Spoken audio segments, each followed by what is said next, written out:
Stretching is something that everybody, myself included, neglects. We're going to go over a way to use that to increase your mobility. Today's going to be a little bit different because it's going to be what you use in the middle of your workout, or at least kind of early on into it. You want the muscle warm whenever you stretch, so that when people get out of bed sometimes, they tell me they touch their toes a couple times and whatnot. That's fine and dandy, except you can stretch the muscle more when the muscle is warm. Whenever you wake up from sleeping, you're about as cold as you're going to be muscle-wise. So what you want to do, certain muscles work together. The back and shoulders are one of them.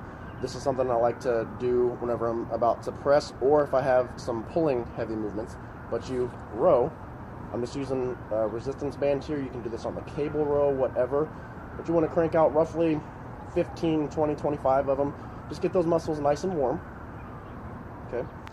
After you do this, you need something that you can put your arms out in front of you on, and you're going to drop the hips back. So the first way I'm going to do this is my hands on front, and I sink down as low as I can go, dropping the hips back.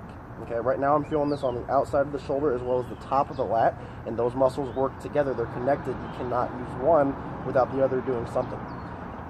Kind of do that for a while, get a little closer, grab on, and drop the hips back. This one I'm pulling more so with my hips, so it's a little bit more lat activation. Same thing on the other side, you sink down into it. The difference in these two movements, I'm sinking down when my hand's on top.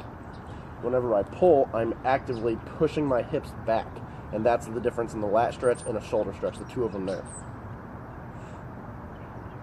So that's a simple way to get everything nice and loose, guys. If this was the end of a workout, you could also do that as part of a cool down, but you could get a little bit more depth if you reach your arms out in front of you, drop everything back like this, and you just relax right here. And that's a simple way you can do this. Stretching is so important. So many people neglect it. So many people wonder why they ache, they don't feel that well. Give it a try. I promise you'll feel better.